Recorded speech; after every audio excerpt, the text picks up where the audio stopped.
Good afternoon, everyone. I am so thrilled to have these two wonderful writers to talk to this afternoon. And Ijeoma, I'm going to take a trick out of your book, which is you like to talk about how we all know each other. And I just think that the JLF is such a wonderful coming together of at least my two worlds. So Ijeoma and I have been in a retreat together at Hedgebrook a few times, had great conversations, being Seattle authors, and Ijeoma was generous enough to blurb my book, How to Raise a Feminist Son, and be my conversation partner at my book launch here at Town Hall upstairs. And Devika and I met in Jaipur this past JLF in, was it January, February? Yeah. And immediately clicked. We have similar political views and also just as human beings. So it's such a pleasure to have both worlds here together, and thanks for JLF for making that happen just for me. So thank you. So I want to start by getting a sense of your voice and your work. So I'm going to ask Ijeoma to read for 5 minutes from her incredible new book, her third book, which we'll talk about a little more, and then Devika will read from her debut novel. Great. Hello, everybody. I'm going to read from my chapter, Race, the Environment, and Environmental Justice. And part of the reason why I want to read on this is because this is an issue that's actually worse now than it was when I wrote the book. So figured I would read it here. Atlanta is known for many things. Among them, its history in the civil rights movement, its peaches, and its status as the birthplace of Coca-Cola. And if you've been to Atlanta, one thing you will likely remember is its forests. The hundreds of acres of lush forest that surround the city center are known as the lungs of Atlanta. Yet one of its main areas, the South River Forest, has been facing environmental disaster for years. The residential neighborhoods around DeKalb County, where South River Forest is located, are predominantly Black. It's an area long neglected by state government, with some of the nation's highest rates of poverty. Even though high amounts of sewage have been polluting South River for years, leading to it being called one of the, quote, U.S.'s most endangered rivers in 2021, it has not been prioritized for cleanup. Still, even with the pollution and neglect, these forests are essential to the well-being of the majority Black residents who live around them, as the trees clean the air and reduce urban temperatures in the rapidly expanding city. In the summer of 2021, the people of DeKalb County were speaking up in defense of their forest as the Atlanta City Council was considering an ordinance to move forward with the building of a $90 million police training facility in the middle of South River Forest. Residents, abolitionists, and environmental activists came together in opposition to the proposed facility, which would drastically alter their forest. At the City Council meeting to vote on the ordinance, more than 1,100 Atlanta residents submitted recorded comments, 70% of them urging the council to vote against the facility, often referred to as Cop City.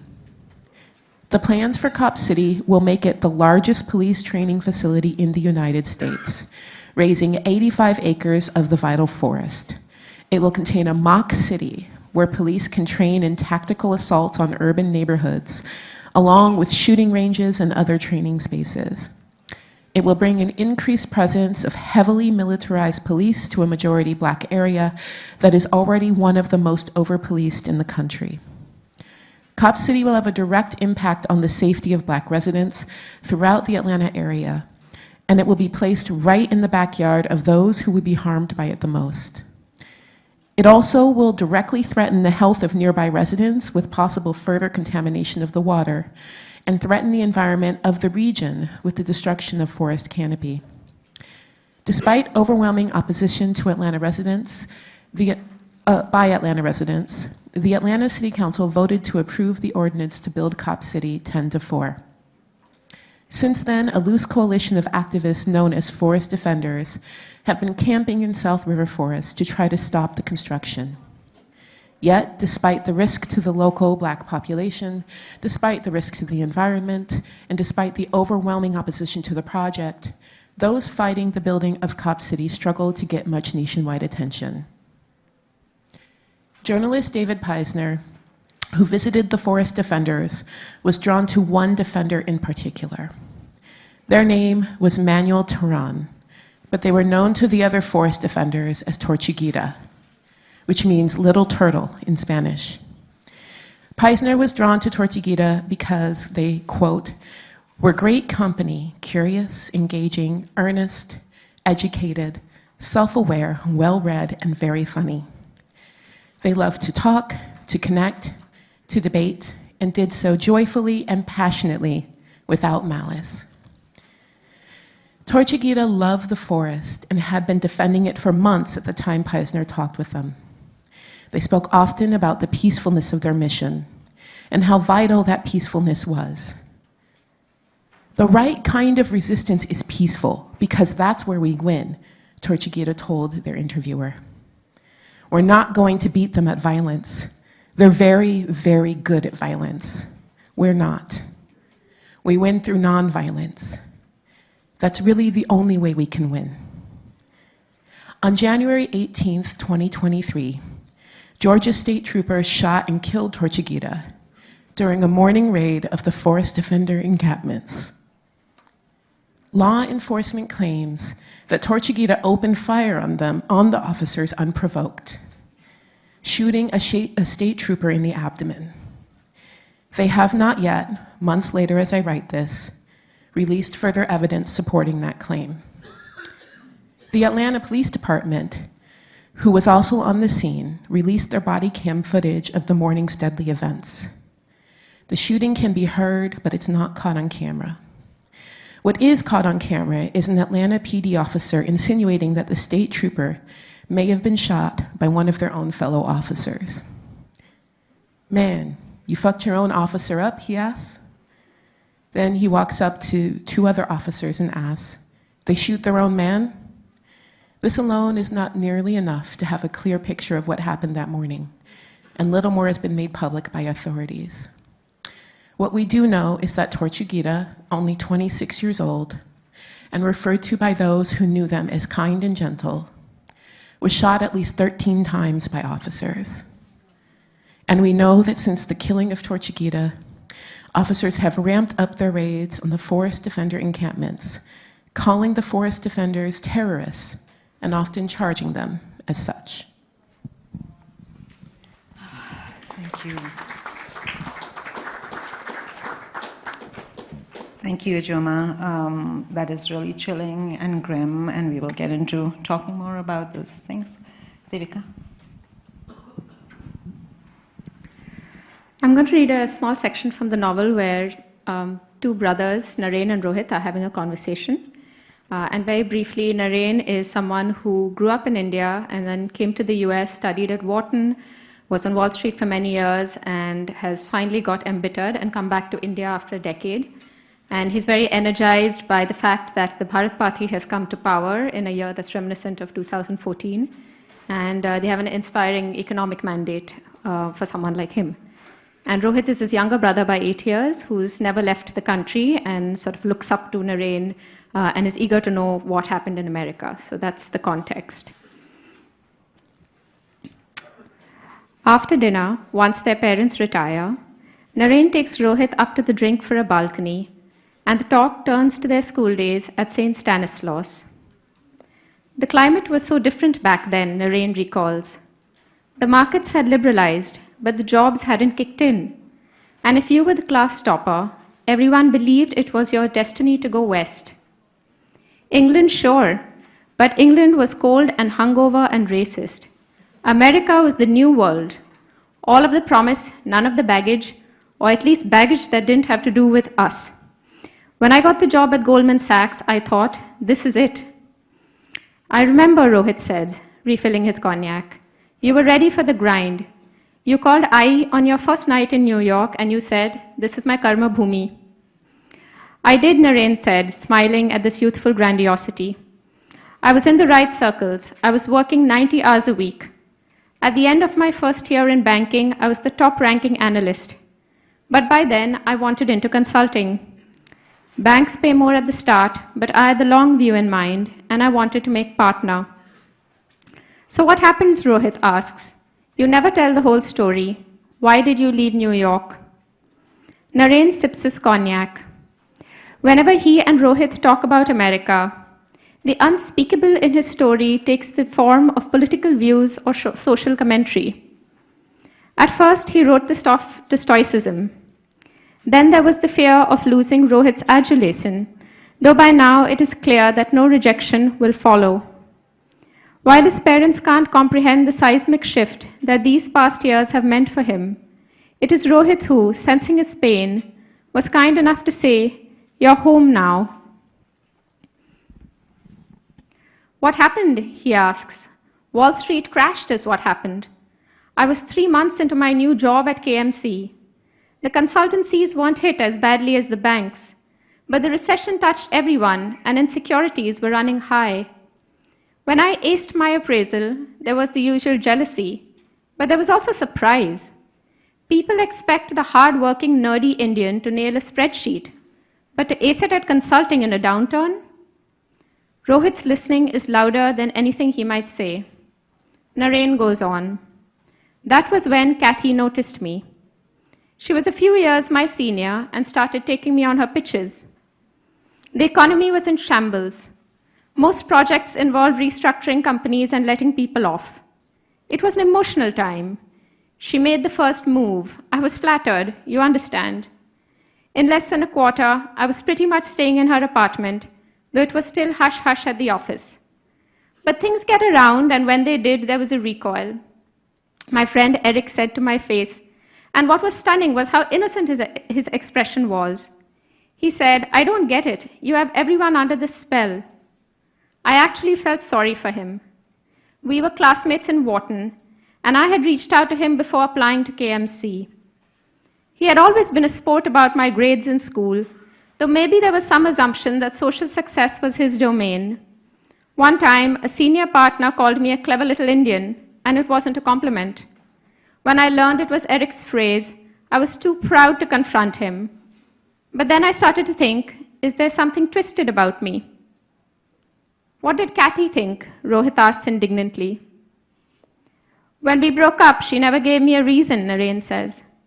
We were fighting over something silly, and then bam, she called things off. When I saw that we were past honest talk, I didn't push it. I threw myself into work thinking I'd let the results speak. But as the fiscal year ended, the thought of my next appraisal wouldn't let me sleep. Naren pauses. How to describe the strange psychology that set in at that time? He was afraid that acing his appraisal would reinforce the negative perceptions about him. But he was also afraid that if he didn't, his peers would sit back and smile, thinking the first time was a fluke. Suddenly, it seemed like both success and failure would confirm what he could not bear to admit. That in America, he was expected to succeed, he was expected to come a close second, but not to be number one. His ambition, which has felt pure until that point, became corrupted. The schadenfreude at his breakup with Kathy and the way she was avoiding him didn't help. He started to act unnaturally. He was aggressive when his pride kicked in and fawning when his insecurity did. If there was any doubt he wasn't what Eric made him out to be, he snuffed it out himself. He was performing well, but pay cuts had given way to layoffs, and he started to grow paranoid. When a client offered him a job at a back office in Waverly, he took it. He quit a week before the appraisals. He told himself that it meant job security and a sponsor until he got his green card and paid off his student loans. Sound logic, though in retrospect, he is quite certain that KMC would not have fired him. The move to Waverly was a huge mistake, but he wasn't himself when he made it. He wasn't himself. Gently, Rohit asks, was it the breakup or the racism? Was what, Naren asks. Rohit says, the thing that didn't let you sleep before the appraisal. Naren has never used the term racism in his context, despite the Black Lives Matter protests going on when he left America. His wounds are more elusive, yet the word singes him like a hot blade.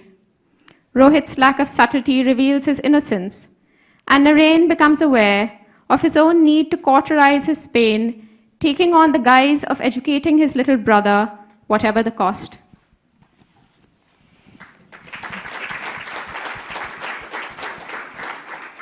Thank you. And one of the terms in the session is uncomfortable truths, and so you get the sense of the uncomfortable truths that both these writers are writing about, and they're very uncomfortable for several of us in the room because they talk about things that are very close to us. You can relate to that, and you can relate to the truths of living in America and seeing the rank racism in our cities and the way things are by design, right? And that's something that Ijeoma talks about, how it's structured that way. And so these structures are what these writers are writing about. And so I'm very curious about how you decide on what story you're going to tell, because writing a whole book is a huge, long, and lonely exercise. And so what is the genesis of your work? So let's start with you, Ijeoma. What's the genesis? And of course, for you, there's a trajectory to this book. Your first book, So You Want to Talk About Race, grew from your social media posts and all the clarity with which you were expressing racism very early on, and the way people were responding to it, positive and negative, of course. And then Mediocre, which actually is my favorite of all your books. I dreamt of holding it up in my meetings. Mediocre is about the dangerous legacy of white male America, and then Be a Revolution. It's really a trajectory from despair and reality to also reality, but hope and looking forward to examples and inspiration. So can you talk a little bit about that trajectory and how you have come to these books? Yeah, I think that one thing that's always interesting when we're talking about race and any really complex social issue is that often people want it to tackle the entirety of the thing. And so it's always interesting when, I believe that these issues are very broad, right? And so you'll write a diagnostic. I remember when Ta-Nehisi Coates wrote Between the World and Me, and one of the main complaints from reviewers, especially white reviewers, was it doesn't tell us what to do. We're despairing, right? And I was like, well, it doesn't have to. Like, it's one book. And so when I look at my work and I look at So You Want to Talk About Race, like I see it very clearly as this is you are starting to have these conversations, or you want to and you're afraid. This gets you started on that journey. Mediocre was a diagnostic, right? It's where does this come from? What's the root of this? And how we're structuring power and privilege and success in this country in ways that are incredibly toxic and have been generation after generation. And then Be a Revolution for me was addressing a frustration that I had, I've had through the length of my career, which is people saying, oh, I just wish there was something I could do, but I can't, this is too big. Or when will somebody come and do something? And for me as a Black woman, my life, my existence is owed to what people have been doing in the face of great opposition and violence generation after generation. And so I wanted to show that. I wanted to answer what can we do with what is being done.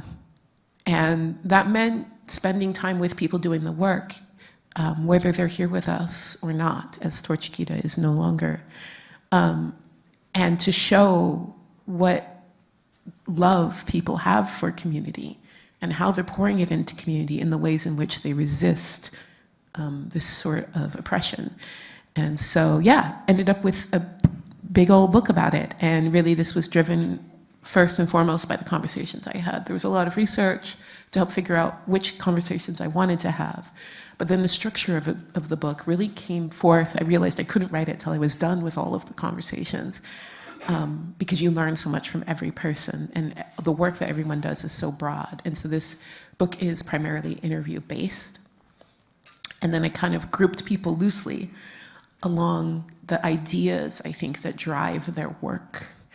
And so whether it's the environment, whether it's gender justice, whether it's abolition, art, all of these spaces, these ideas, and the ways in which people utilize their skills for freedom. And it was a beautiful project to have the privilege to work on. Lovely, thank you. And Devika, yeah, I would love to know the genesis of Quarterlife. You tell the story through these characters. We get the points of view of Rohit and Amanda and Naren and later Kedar as well. How did you structure that? How did you come up with these characters and this book as well? So larger question as well. Yeah, so the book, as I said, is set in a year reminiscent of 2014, which is when Narendra Modi first came to power. And for those of us who lived through that moment, it was a period of great anxiety. And the first chapter of the book is actually called, the first section is called Anxiety. And the way it played out for the three opening characters, I guess for Naren, anxiety is this feeling of change without knowing what that change should look like on the other side. And so he's tired of the status quo in the US. He wants to come back to India. He's tired of the status quo here. He has this sense that there was a lot of potential that should have been unleashed by liberalization, but that's not come to pass. And the Bharat Party is now going to open the floodgates by cleaning up corruption and doing that. Of course, he hasn't entirely thought through the consequences on the other side. And so I think that is what the anxiety is for Naren. For someone like Rohit, once the election comes to pass, he had the question that I think a lot of y'all here might have had in 2016, which is just being completely caught by surprise by an election result and really wondering, is this country what I thought it was about? Who are these people who are voting for Modi? Where do they come from? How do they think? And am I completely out of touch with my own soil? And so for him, that takes the form of an identity quest and going into the heartland and meeting young men who are a part of the Hindu nationalist machine and later developing a kind of affinity with them. And lastly, we have Amanda, for whom for whom anxiety is almost kind of in a Kierkegaardian sense, where it's kind of the dizziness of freedom. You've broken away from the past and you're at the edge of this cliff, but what are you going to do with that free fall? And so those were the kind of opening characters. And Amanda, of course, explores in the book the flip side of that whole emerging market dream run and that idea that India is this incredible new global superpower, because that's all a private economy story. The public sector is really not kept up. Governance in India is still very shoddy when it comes to women's health, when it comes to education, when it comes to the migrant crisis. And so she's someone who, because she's working in a slum, explores a very different side of India than Naren, who's seeing the corporate high-rises. So, to go back to your question, these three characters provided me each with a very important and interesting vantage into the subject. As Ijeoma said, sometimes when it's very broad, you really wonder kind of where do you begin? And about 100 pages in, I realized that, it was still a very limited perspective. You had these two upper class Hindu men and one white woman, and if this is a book about democracy, that's a pretty undemocratic point of view to write it from. And so, and by that time, my research had really gone on. I was spending time with young men in right-wing organizations. I was spending time with environmental defenders who are getting threats for being anti-national. So I was really talking to people across the political spectrum. And slowly, as the structure of the book starts widening out, and it goes from 3 people to 9 to almost 40, in this attempt to embody more and more of the threads of that story and be more democratic. Though, of course, there are limits to that conceit and it breaks down. But that's how the book began and opened up in the way it does. That's beautiful and fascinating. And I'll keep reminding you all to please buy these books and get the authors to sign. How is the time flying so quickly?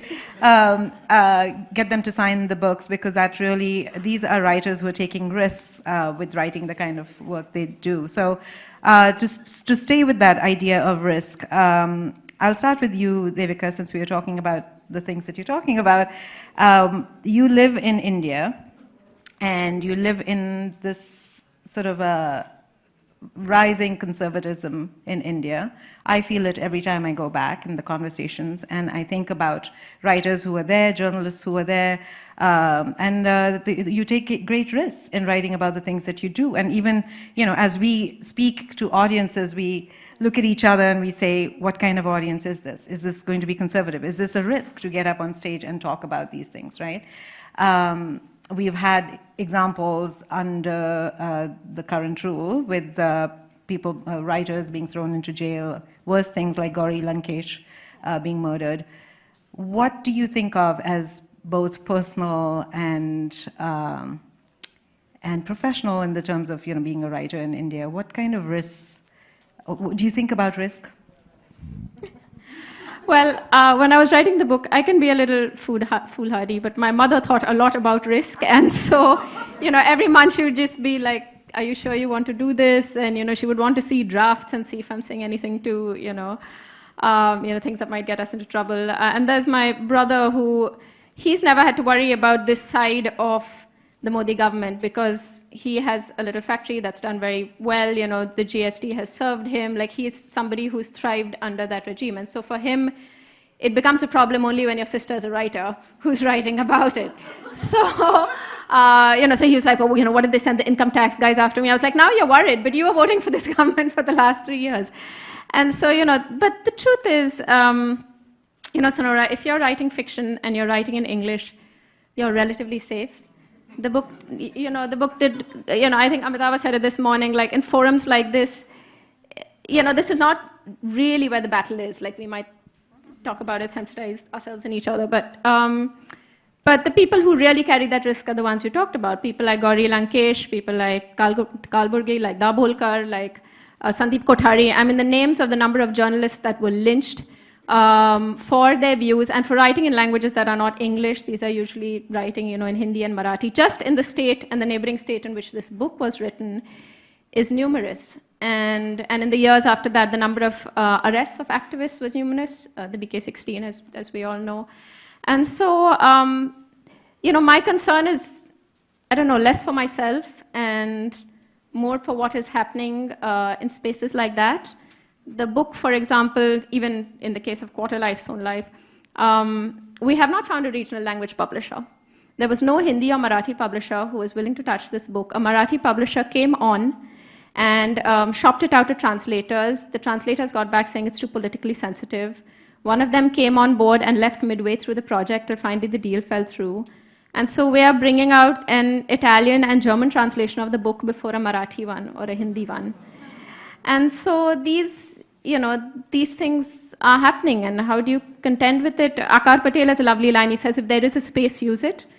And I will say there are still spaces, and the best we can do is sort of use them and try to create those spaces for others in the ecosystem as well, who are more vulnerable. Yeah. So much respect for you. Thank you. Ijeoma, I cannot even begin to talk about the risks that you take. Your home has been swatted. You have political risks. You really stick your neck out. And I so admire that. When I am a little shaken, I go to your social media and I look at, like, what is Ijeoma saying about this? And lately, you have been so clear and so, yeah, absolutely. So strong and powerful in your support for Palestine. And I must commend you for that, because as a writer, your market is saying, like, yeah, we want to talk about racism. Let's talk about racism, but can you be a nice woman of color, please? Like, be a nice black woman. And so that's a risk you take with readership as well, So can you talk a little bit about that? Yeah, thank you. I think there's a couple things I've learned over the years in the various ways in which we've been targeted, and my family's been targeted. One is I've learned it actually doesn't matter what I say usually, because the people targeting me don't read my work. And I know this because when we were swatted, which for people who don't know what swatting is, it's when someone spoofs a phone number for your address and calls the police with the hopes of inciting a SWAT response. So when we were swatted, my son was home alone, and someone called pretending to be him, saying that he had murdered us. So the armed officers were sent to our house, kind of in the hopes of that violence that would come. And it's wild now, because whenever another fellow author, almost all of them black, gets swatted, they call me. and ask for advice because they remember that I was one of the first that it happened to. And we're in a weird club. And I will say that when I realized this, and I realized we're on the dark web, that they were incentivizing people to do this. They were actually picking out quotes of my work and putting it there because they knew that whoever was going to make these calls didn't read my work. And so it doesn't matter. One thing I learned early on, I started writing because Trayvon Martin was murdered, is that just existing as a black person in this country is dangerous and can kill you. And so that's why I write, and I remember that every day, that's why I write. I don't become safer because I stop. If anything, I have the comfort of knowing if something happens to me, people will know about it in a way in which they don't often when people like me are killed. And so every step I take, every risk I decide to take, I remember that I'm doing this because we aren't safe. I don't have the privilege of retreating and saying, I'm safe now. I still am in danger every time a police officer is behind me in my car. Every time I'm walking down the street and someone decides that my presence is threatening. And that means when I'm speaking out about things, I can clearly see the danger that these things cause us. And so speaking out on Palestine, yeah, there is an immediate risk to like my money, an increase in harassment. But I am not safe because I know that the police officers that are killing people like me are going to Israel to be trained and coming back with tech and weapons and strategy that threatens my life.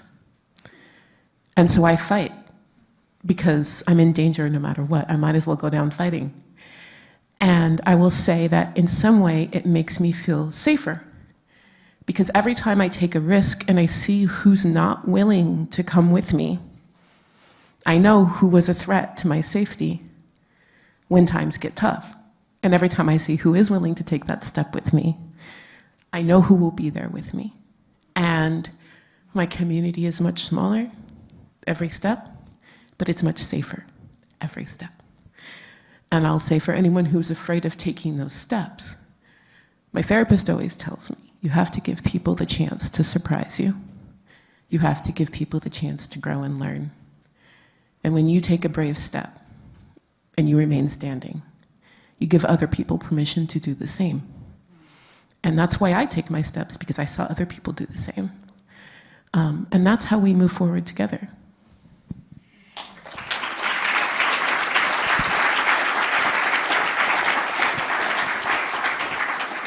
Ijeoma, your therapist is in good company with a poet, a Nobel Prize laureate named Tagore, who has said, "Jodi to redakshineo kyo na ache, tobe akla chalo," which means if no one comes answering your call, walk alone. But also, you don't walk alone, and there's so much support, as you can see in the audience as well. In response to that, there's a later verse in that song where it says, if it's a night of lightning and you're walking alone, seize the lightning and use it to strike the flame of your own heart. That's really... So we'll open it up for questions from the audience.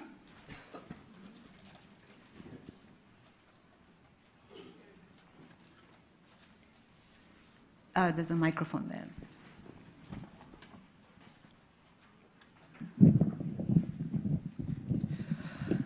Thank you so much.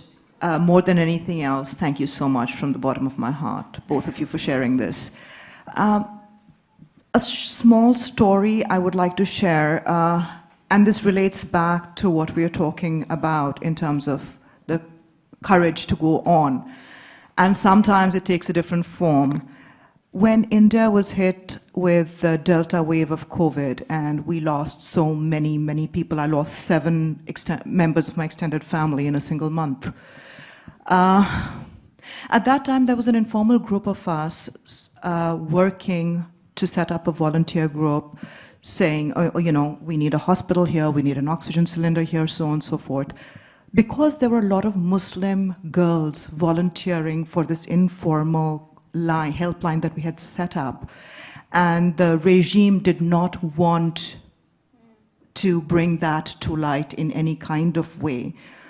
These girls were threatened by There were calls which were traced to a certain organization in a different state, and they were threatened with rape, they were threatened with a lot of other things. A couple of years later, the same girls were put up for auction on Twitter. These are women I know. They were auctioned on Twitter. I was protected by my physical distance from India, and to, I think, a very large extent, an upper caste Hindu last name.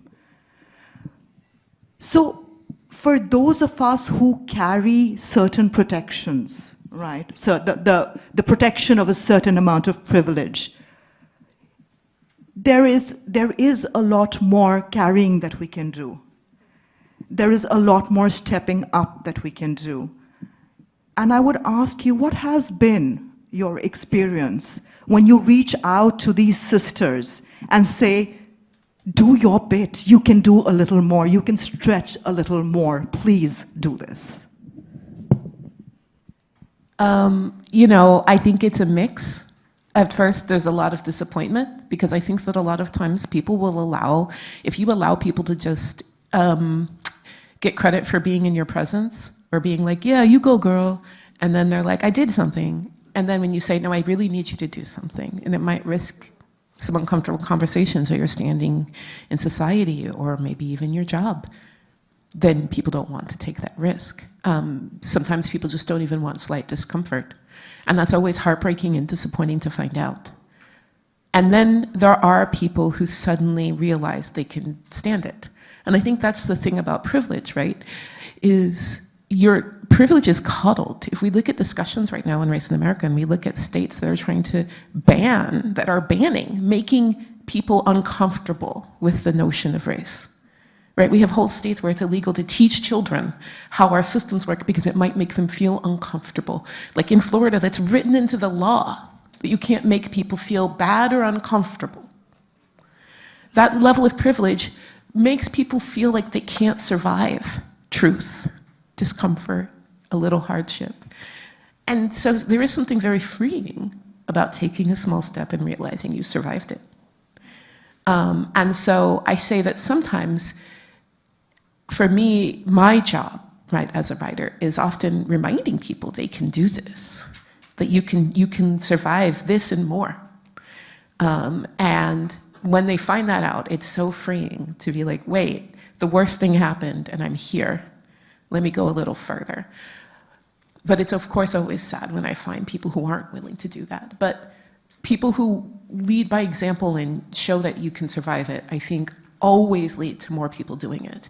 And then the opposite is true. If you're in a room and you don't want to speak up, the chances of anyone else speaking up go down, And so I think that that's always important. And I think sometimes what we need is to offer up the imagination of that future where you're standing up and you have people who stand with you and you survive. Because a lot of times we lack the imagination of what comes next, because we're told you'll die. We're told if someone makes you uncomfortable, you'll die. That if you have to have these conversations too much, you won't have friends ever again and your life will be awful and over. And we have to offer up the radical imagination of what really can come next, which is you can look yourself in the mirror and know who you are and know what direction you're moving in and know who is standing with you and know that you are becoming the version of yourself you always wanted to be. And that's a really beautiful thing. Beautiful.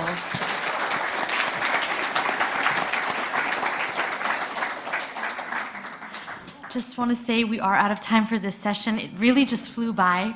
But Sonora, Devika, and Ijeoma, thank you so much for your presence, for your energy, and for your courage in having this session on very real but uncomfortable truths.